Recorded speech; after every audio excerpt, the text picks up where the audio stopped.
Selamat pagi rekan-rekan semua, kami dari kelompok 3 akan membahas bersama tentang pengambilan keputusan manajemen. Saya di sini bersama dengan rekan-rekan saya, ada Aliana Hayanisa dengan NIM 112, ada Dea Puspitasari dengan NIM 403, ada Dwi Megadiana dengan NIM 069, ada juga Kartika Sadat dengan NIM 413, dan juga saya sendiri, Zajila Laili, dengan NIM 134. Yang pertama, saya akan menjelaskan tentang karakteristik keputusan manajerial. Nah, kenapa sih setiap keputusan itu punya perbedaan karakteristik? Nah, karena setiap pengambil keputusan itu memiliki karakter dan juga watak yang berbeda. Ada seorang pengambil keputusan yang lebih cepat dalam mengambil keputusan, tapi juga ada orang yang mengambil keputusan dengan hati-hati. Jadi, seperti yang kita tahu bahwa pengambilan keputusan itu memiliki pengaruh yang besar untuk perusahaan. Setiap pengambil keputusan diharap untuk bisa menganalisis resiko-resiko yang akan terjadi ke depannya. Dan juga, keputusan yang diambil harus bisa diterima oleh banyak orang. Untuk materi yang terakhir adalah ciri pihak pengambil keputusan dan ciri keputusan yang berdasarkan masalah yang dihadapi. Ada keputusan strategis, keputusan operasional, keputusan yang diprogramkan atau program decisions, dan juga keputusan yang tidak diprogramkan atau non-programmed decisions, dan juga ada gaya konseptual dan juga gaya perilaku. Berikutnya akan saya jelaskan tentang ciri-ciri karakteristik manajerial. Untuk ciri-ciri karakteristik manajerial ini dibagi menjadi 3, ada risk avoider, ada juga risk indifference, dan risk seeker. Saya akan jelaskan satu persatu, mulai dari risk avoider, yang artinya takut dengan resiko yang akan terjadi. Karakteristik yang seperti ini menurut saya tidak terlalu bagus untuk dimiliki oleh pengambil keputusan, karena seorang pengambil keputusan yang takut dengan resiko, maka dalam mengambil keputusan akan ragu-ragu, yang akhirnya keputusan yang diambil tidak matang dan menjadikan sebuah kerugian untuk perusahaan. Yang selanjutnya, ada risk indifference yang artinya sangat berhati-hati dengan resiko. Untuk karakteristik yang seperti ini, menurut saya cocok untuk dimiliki oleh setiap pengambil keputusan, di mana dalam pengambilan keputusan, seorang pengambil keputusan sangat berhati-hati dan menganalisis resiko-resiko yang akan terjadi sehingga tidak terjadi kerugian untuk perusahaan. Yang selanjutnya dan yang terakhir adalah risk seeker yang artinya suka dengan resiko. Menurut saya karakteristik yang seperti ini kurang baik dimiliki oleh seorang pengambil keputusan. Karena dalam mengambil resiko pun kita harus tahu resiko mana yang akan menjadi sebuah keberhasilan dan resiko mana yang akan menjadi sebuah kegagalan. Seperti itu. Halo, nama saya Aliana Hayanisa dengan NIM 2020110122 yang akan melanjutkan pembahasan materi mengenai tahapan pengambilan keputusan. Di sini akan dijelaskan 3 poin, yaitu identifikasi masalah, pengumpulan dan penganalisan data, dan juga pembuatan alternatif kebijakan. Nah, untuk identifikasi masalah sendiri merupakan tahapan di mana seluruh anggota terlibat untuk berdiskusi untuk tujuan pengambilan keputusan yang terbaik.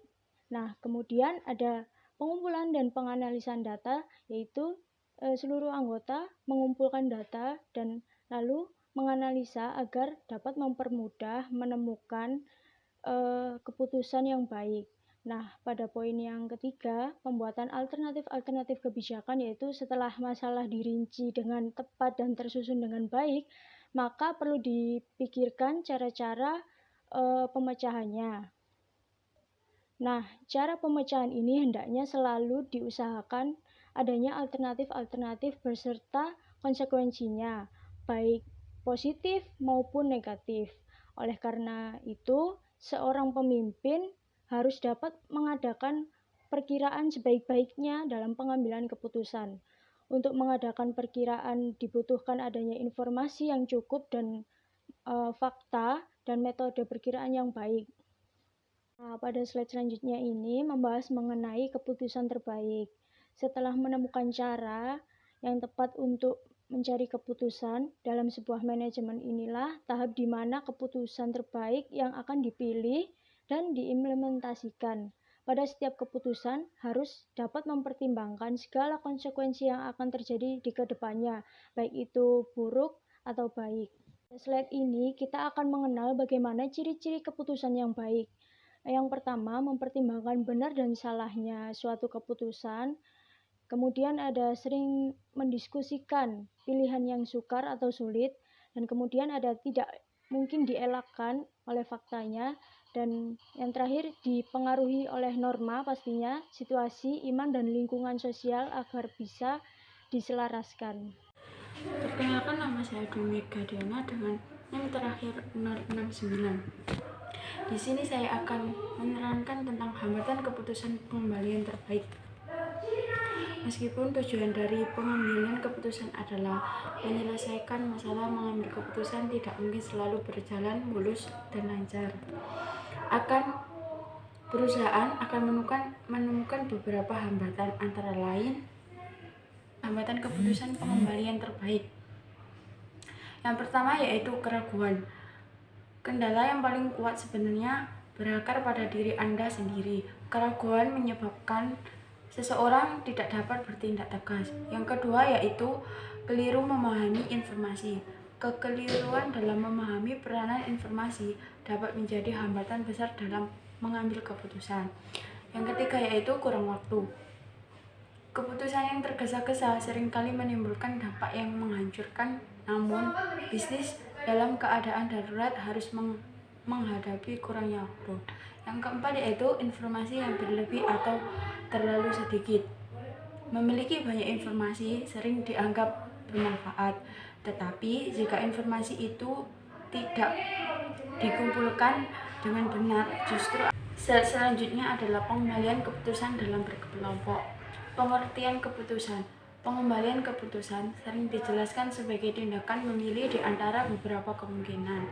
Pengembalian keputusan adalah hasil pemecahan masalah yang dihadapinya dengan tegas. Suatu keputusan merupakan jawaban yang pasti terhadap suatu pertanyaan. Keputusan harus dapat menjawab pertanyaan tentang apa yang dibicarakan dalam hubungannya dengan perencanaan. Keputusan dapat pula berupa tindakan terhadap pelaksanaan yang sangat menyimpang dari rencana semula secara kelompok, biasanya membutuhkan waktu lebih lama untuk mencapai. Assalamualaikum warahmatullahi wabarakatuh. Perkenalkan, nama saya Dea Puspitasari, 3 NIM terakhir 403. Di sini saya akan menjelaskan tentang jenis pengambilan keputusan dan tahap pengambilan keputusan. Yang pertama ada keputusan terprogram. Keputusan terprogram adalah keputusan yang terstruktur atau yang muncul berulang-ulang. Dan yang kedua, keputusan yang tidak terprogram. Keputusan yang tidak terprogram ialah apabila keputusan baru pertama kali muncul dan tidak tersusun. Dan tahap-tahap pengambilan keputusan ada 3 tahap pokok. Yang pertama riset, yaitu mempelajari lingkungan atau kondisi yang memerlukan keputusan. Yang kedua perancangan, yaitu mendaftar, mengembangkan, dan menganalisis. Yang ketiga pemilihan, yaitu menetapkan arah tindakan tertentu dari totalitas yang ada. Yang selanjutnya ada pengembalian keputusan organisasi. Pencapaian tujuan organisasi secara lancar, mudah, dan efisien.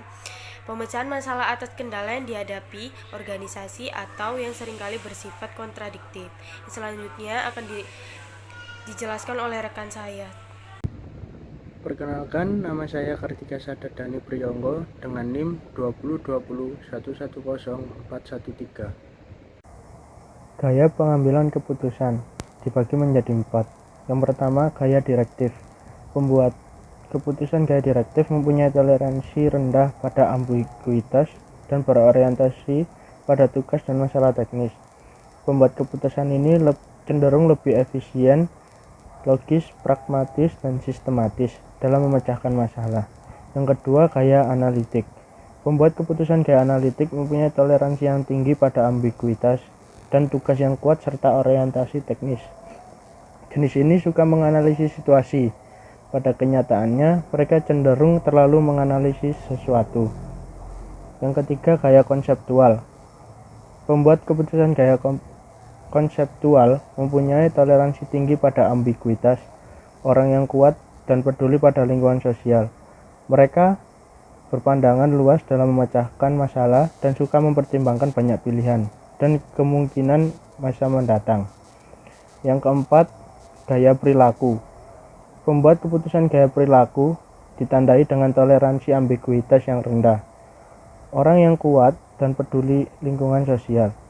Pembuat keputusan cenderung bekerja dengan baik dengan orang lain dan menyukai situasi keterbukaan dan pertukaran pendapat. Jenis-jenis keputusan organisasi. Jenis keputusan dalam sebuah organisasi dapat digolongkan berdasarkan banyaknya waktu yang diperlukan untuk mengambil keputusan tersebut. Secara garis besar, keputusan digolongkan ke dalam keputusan rutin dan keputusan yang tidak rutin. Keputusan rutin adalah keputusan yang sifatnya rutin dan berulang-ulang dan biasanya telah dikembangkan cara tertentu untuk mengendalikannya. Keputusan tidak rutin adalah keputusan yang diambil pada saat-saat khusus dan tidak bersifat rutin, atau yang bersifatnya biasanya mingguan atau harian. Untuk materi yang terakhir adalah ciri pihak pengambil keputusan dan juga ciri keputusan yang berdasarkan masalah yang dihadapi. Untuk ciri-cirinya ada keputusan strategis, ada keputusan operasional, keputusan yang diprogramkan atau program decisions, ada juga keputusan yang tidak diprogramkan atau non-programmed decisions, dan juga gaya konseptual dan juga gaya perilaku. Saya akan menjelaskan tentang keputusan yang terprogram atau programmed decisions. Keputusan yang terprogram adalah keputusan yang terstruktur atau muncul berulang-ulang.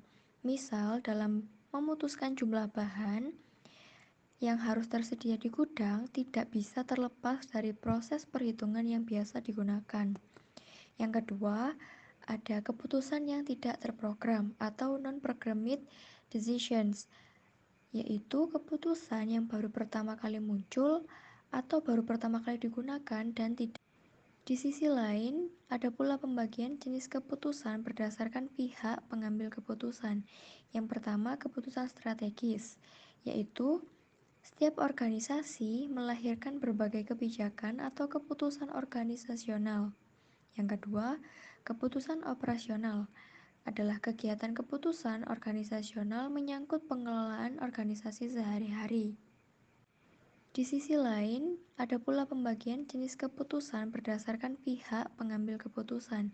Yang pertama, keputusan strategis, yaitu setiap organisasi melahirkan berbagai kebijakan atau keputusan organisasional. Yang kedua, keputusan operasional adalah kegiatan keputusan organisasional menyangkut pengelolaan organisasi sehari-hari. Yang terakhir ada gaya konseptual dan gaya perilaku. Gaya konseptual mempunyai toleransi tinggi untuk ambiguitas, orang yang kuat dan peduli pada lingkungan sosial. Dan gaya perilaku adalah pembuat keputusan. Gaya perilaku ditandai dengan toleransi ambiguitas yang rendah, orang yang kuat dan peduli lingkungan, tidak terstruktur. Rekan-rekan sekalian, materi yang kita sampaikan sudah selesai. Semoga materi yang kita sampaikan dapat bermanfaat untuk rekan-rekan sekalian. Dan setelah ini kita harus kembali ke Zoom. Terima kasih.